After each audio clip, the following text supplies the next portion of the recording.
بسم الله الرحمن الرحيم. بسم الله الرحمن الرحيم. الحمد لله رب العالمين والعاقبة للمتقين والصلاة والسلام على أشرف الخلق والمرسلين وعلى آله وأصحابه وأتباعه أجمعين، أما بعد. عزیز طلب، آج کتاب الہدایہ جز ثالث کا سبق نمبر 102 ہے، اور اس سبق میں ہم انشاءاللہ جنس استحقاق العبد نفسہ وہو کونہ حران کے متعلق بات کریں گے، اور کتاب کی عبارت ومن اشترى عبدا سے لے کر علی الاعتاق قبل الکتابت تک ہوگی۔ آتے ہیں سبق کے متعلق فصول کی طرف۔ تو اس سبق کے متعلق اصول چونکہ ہم درس سابق میں بیان کر چکے ہیں، یہاں پر صرف فصول اور عبارت پر بات کریں گے۔ تو جنس استحقاق العبد نفسہ وہو کونہ حرا، تو اس جنس کو 3 فصول میں تقسیم کیا ہے۔ فصل نمبر 1 تغریر البائع، کہ بائع کی طرف سے مشتری کو دھوکہ دیا جائے، یعنی یہ کہا جائے کہ یہ عبد ہے اور حالانکہ وہ حر ہو، تو اس صورت میں مشتری بائع پر مطلقاً رجوع کرے گا، یعنی چاہے وہ موجود ہے اور چاہے وہ غائب ہے۔ فصل نمبر 2 تغریر الاجنبی، کہ اجنبی نے دھوکہ دیا، یہ کہا کہ یہ عبد ہے اور حالانکہ وہ حر ہے، تو اس صورت میں بھی مشتری بائع پر ہی رجوع کرے گا۔ فصل نمبر 3 تغریر العبد، کہ عبد نے دھوکہ دیا، یعنی یہ کہا کہ میں عبد ہوں اور لہٰذا مجھے خریدو، اور حالانکہ وہ حر تھا، تو اس صورت کی تفصیل یہ ہے کہ یرجع علی البائع ان کان حاضرا، کہ مشتری اگر بائع حاضر ہو تو اس پر رجوع کرے گا، اور اگر وہ روپوش ہے ایسی جگہ پر کہ وہ جگہ نامعلوم ہے، تو اس صورت میں مشتری عبد پر رجوع کر لے گا اور عبد بائع پر رجوع کر لے گا۔ آتے ہیں کتاب کی عبارت کی طرف۔ قال ومن اشترى عبدا فإذا هو حر وقد قال العبد للمشتري اشتريني فإني عبد له، فإن كان البائع حاضرا أو غائبا غيبة معروفة لم يكن على العبد شيء، وإن كان البائع غائبا لا يدرى أين هو رجع المشتري على العبد ورجع هو على البائع، وإن ارتهن عبدا مقرا بالعبودية فوجده حرا لم يرجع عليه على كل حال۔ وعن أبي يوسف رحمه الله تعالى أنه لا يرجع فيهما لأن الرجوع بالمعاوضة أو بالكفالة، والموجود ليس إلا الإخبار كاذبا، فصار كما إذا قال الأجنبي ذلك أو قال العبد ارتهني فإني عبد، وهي المسألة الثانية۔ اور اگر کسی شخص نے غلام خریدا پھر وہ آزاد نکلا، اور حال یہ ہو کہ غلام نے مشتری سے کہا ہو کہ مجھے خریدو کیونکہ میں اس کا غلام ہوں، پس اگر بائع موجود ہو یا غیبت معروفہ کے ساتھ وہ غائب ہو تو غلام پر کچھ نہیں آئے گا، اور اگر بائع نامعلوم جگہ میں غائب ہو تو مشتری غلام پر رجوع کرے گا اور غلام بائع پر رجوع کرے گا۔ اور اگر کسی نے ایسا غلام رہن رکھا کہ جو عبودیت کا اقرار کر رہا ہو پھر اس کو آزاد پایا تو مرتہن بہرحال غلام پر رجوع نہیں کرے گا۔ ومن اشترى عبدا، یہاں سے 2 مسئلے بیان کیے گئے ہیں۔ پہلا مسئلہ یہ ہے کہ ایک شخص نے ایسا غلام خریدا کہ جو کہہ رہا تھا کہ میں غلام ہوں، لیکن خریدنے کے بعد معلوم ہوا کہ وہ تو آزاد ہے، تبھی مشتری کے ساتھ دھوکہ ہوا، اور آزاد شخص چونکہ محل بے بھی نہیں ہے، بے بھی ختم ہو گئی، تو اس نے اپنا ثمن واپس لینا ہے تو بائع سے واپس لے گا یا غلام سے۔ یہاں پر 2 صورتیں ہو سکتی ہے کہ بائع موجود ہوگا، اگر موجود ہے تو مشتری اس پر رجوع کر لے گا، یا غائب ہوگا لیکن اس کا ٹھکانہ معلوم ہے تو اس صورت میں بھی مشتری بائع پر رجوع کرے گا، اپنا ثمن وہ بائع سے واپس لے گا۔ اور دوسری صورت یہ ہے کہ بائع غائب ہے اور جگہ بھی معلوم نہیں ہے کہ کس جگہ ہے، تو اس صورت میں مشتری وہ عبد پر رجوع کر لے گا، اس سے اپنا ثمن واپس لے لے گا، اور یہ عبد پھر بائع پر رجوع کر لے گا اور اس سے ثمن وصول کر لے گا۔ وَإِنِ ارْتَهَنَ عَبْدًا مُقِرًّا، یہ دوسرا مسئلہ ہے کہ ایک شخص نے ایسا غلام بطور رہن رکھا کہ جو عبودیت کا مقر تھا، یعنی اس بات کا وہ اقرار کر رہا تھا کہ میں عبد ہوں، غلام ہوں، لیکن مرتہن کو بعد میں پتہ چلا کہ یہ تو غلام نہیں ہے، آزاد ہے، تب اس صورت میں مرتہن عبد پر رجوع نہیں کر سکتا، چاہے راہن موجود ہے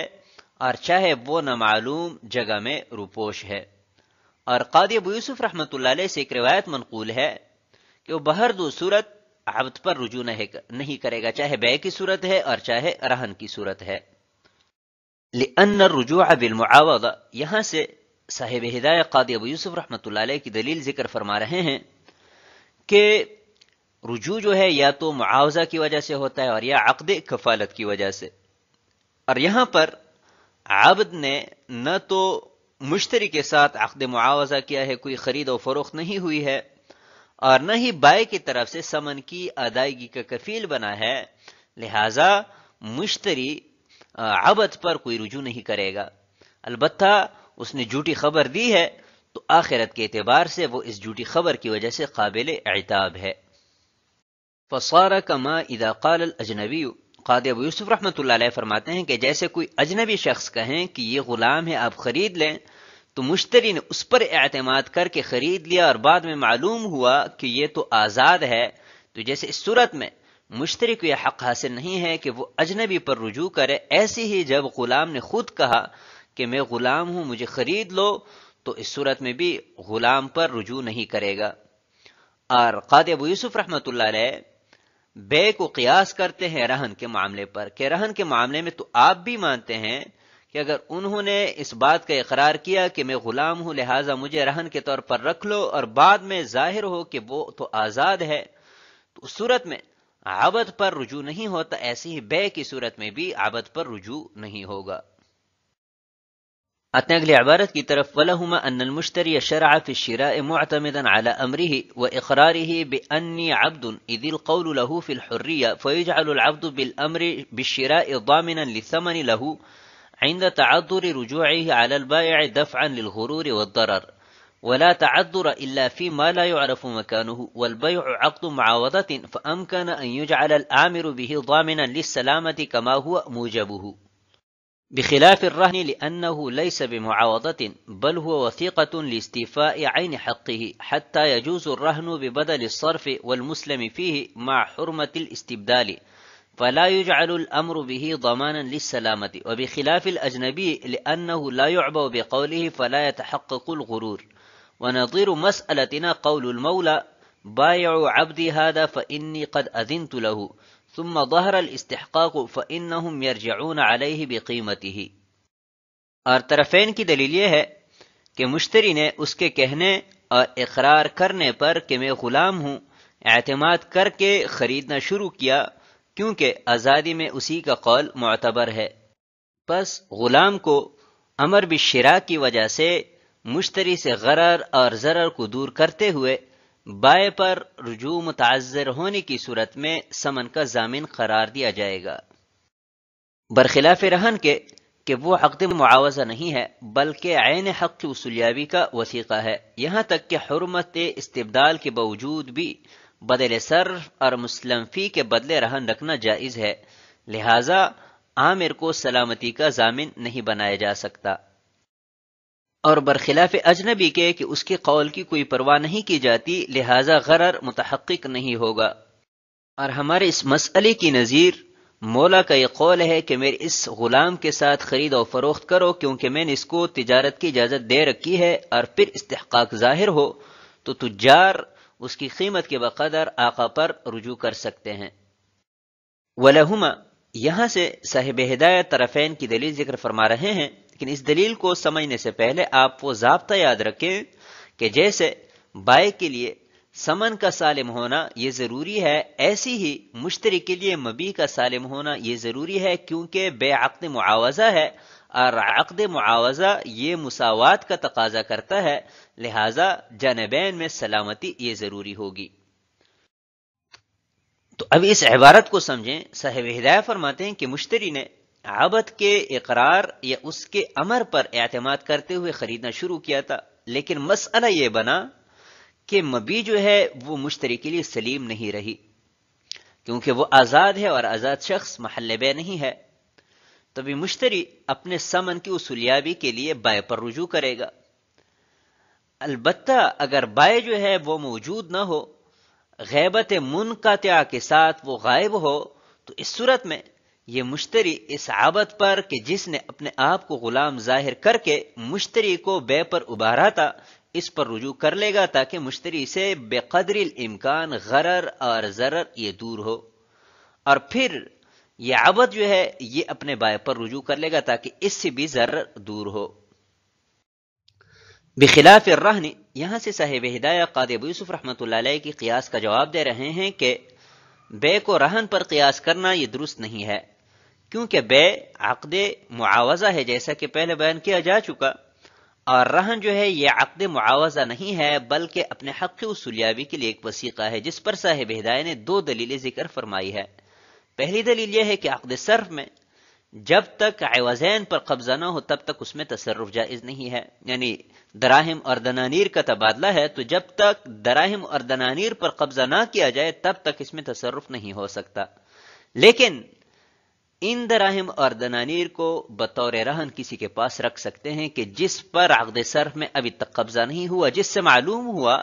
کہ رہن عقد معاوضہ نہیں ہے۔ اور دوسری دلیل یہ ہے کہ مسلم فی میں قبل القبض تصرف کرنا جائز نہیں ہے، لیکن اس مسلم فی کو قبضہ سے پہلے بطور رہن رکھ سکتے ہیں، جس بات کی دلیل ہے کہ عقد معاوضہ نہیں ہے بلکہ ایک وثیقہ ہے۔ فلا یجعل الامر به، لہذا جب یہ بات ثابت ہو گئی کہ رہن یہ وثیقہ ہے تو اس کا جو عامر ہے وہ سلامتی کا ضامن بھی نہیں ہوگا، تو جب وہ ضامن نہیں رہا تو اس پر رجوع بھی نہیں ہو سکتا۔ تو اتنے بڑے فرق کے باوجود بھی بے کو رہن پر قیاس کرنا یہ قیاس مع الفارق ہے جو کہ ناجائز ہے۔ وبخلاف الاجنبی، یہ بھی قاضی ابو یوسف رحمۃ اللہ علیہ کی دلیل کا جواب ہے کہ عبد کے معاملے کو اجنبی کے معاملے پر قیاس کرنا درست نہیں ہے، کیونکہ اجنبی کا قول وہ غیر معتبر ہے، اس کی کوئی پرواہ نہیں کی جاتی، لہذا اس کی طرف سے غرر بھی متحقق نہیں ہوگا۔ تو جب غرر متحقق نہیں ہوا وہ سلامتی کا ضامن نہیں ہوا، اور ضامن نہ ہونے کی وجہ سے اس پر رجوع نہیں ہو سکتا، برخلاف عبد کے کہ اس کی حریت میں چونکہ اس کا قول معتبر ہے، لہذا جب اس نے امر دیا مشتری نے اس پر اعتماد کر کے خرید و فروخت کی تو یہ سلامتی کا ضامن ہوا، اور وصف سلامت کی فوت ہونے کی وجہ سے مشتری اس پر رجوع کرے گا۔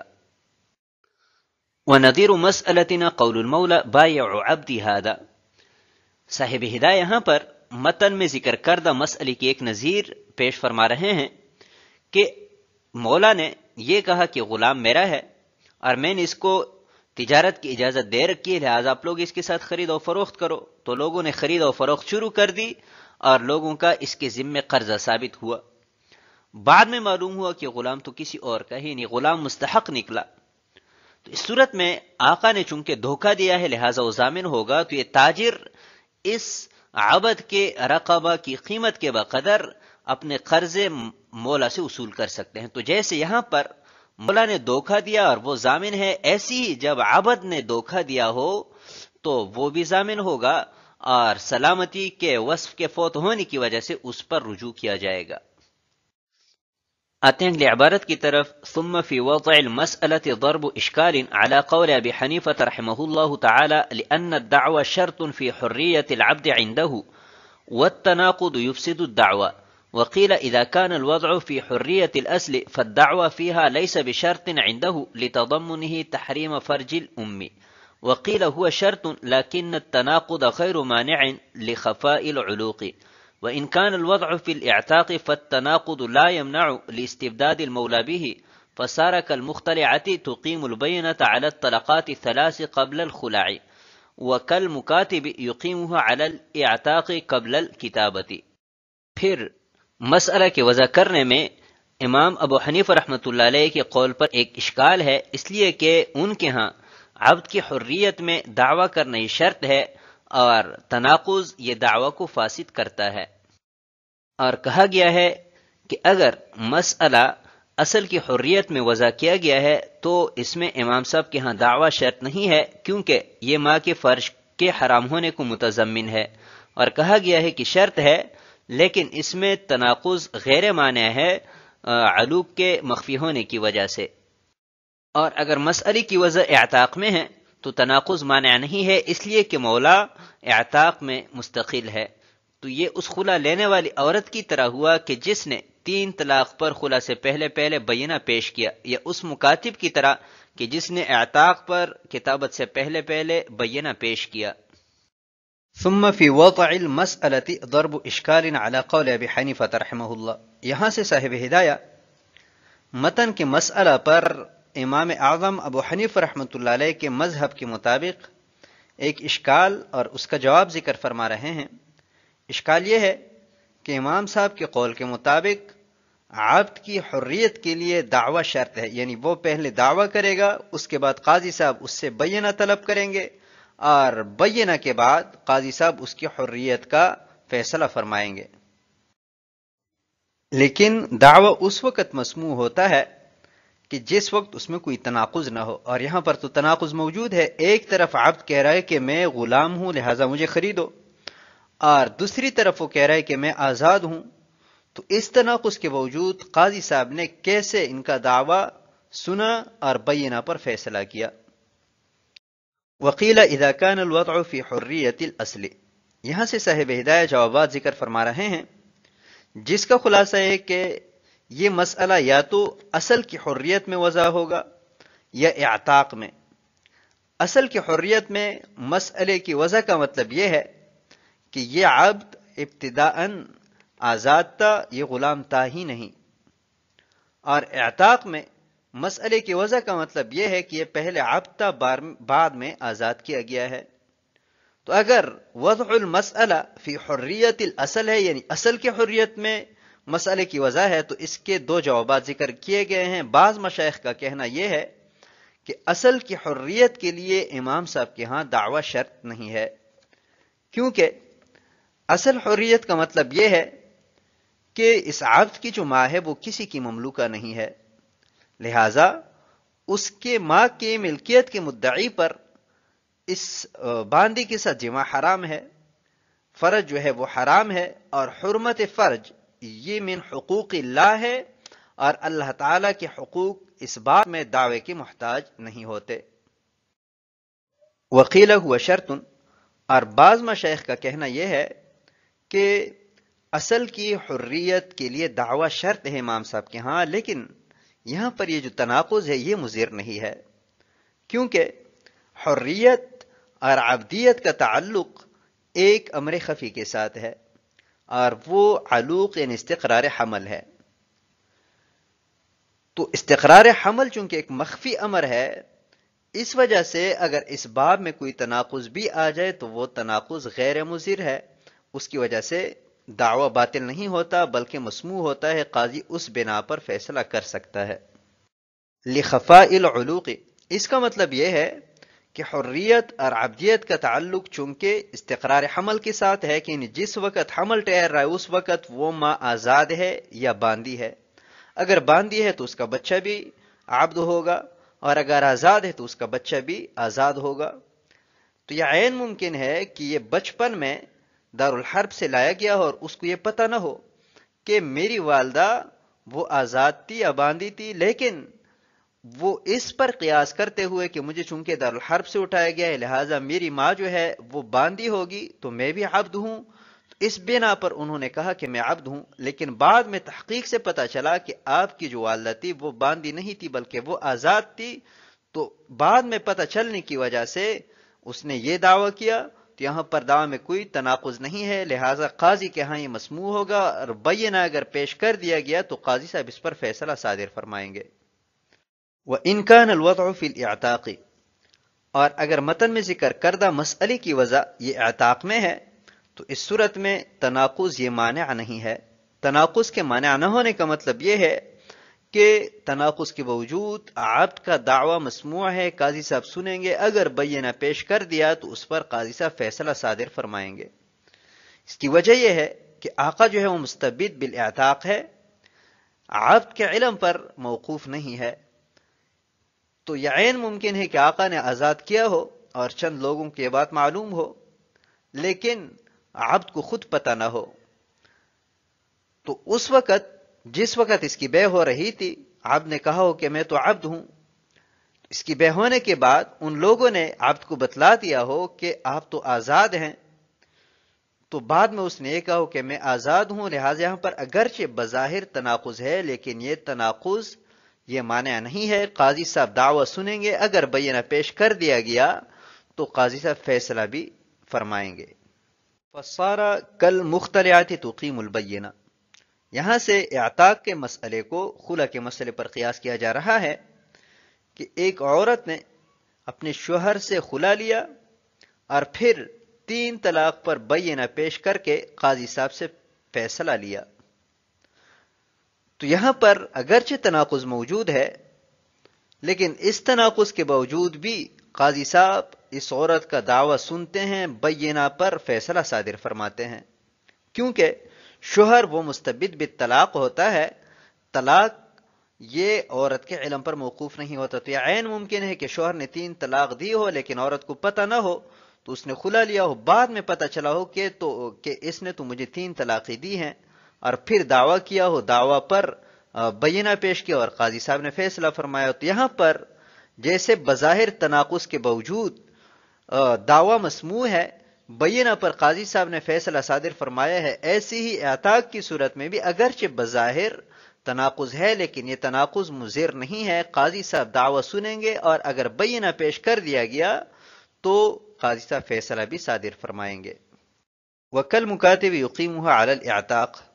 اور اسی طرح ایک عبد نے اپنے آقا کے ساتھ عقد مکاتبت کیا اور بعد میں دعویٰ کیا کہ میں تو آزاد ہوں، تو قاضی صاحب اس مکاتب کے دعویٰ سنیں گے اور اگر بینہ پیش کر دیا تو فیصلہ بھی صادر فرمائیں گے۔ اور حالانکہ دعویٰ میں تناقض ہے کہ عقد مکاتبت کا تقاضا تو یہ ہے کہ عبد ہو اور دعویٰ یہ حریت کا کر رہا ہے، یہاں پر اگرچہ تناقض موجود ہے لیکن اس کے باوجود بھی قاضی صاحب دعویٰ سنتے ہیں، تو جیسے اس صورت میں تناقض کے باوجود دعویٰ مسموع ہے، ایسی ہی ہماری اس اعتاق کے مسئلے میں بھی دعویٰ مسموع ہوگا اگرچہ بظاہر تناقض موجود ہو۔ باب الاستحقاق کا ایک مسئلہ رہ گیا ہے، اس پر انشاءاللہ آنے والے سبق میں بات کریں گے، تو آج کے سبق کو اسی پر ختم کرتے ہیں۔ والسلام علیکم ورحمۃ اللہ وبرکاتہ۔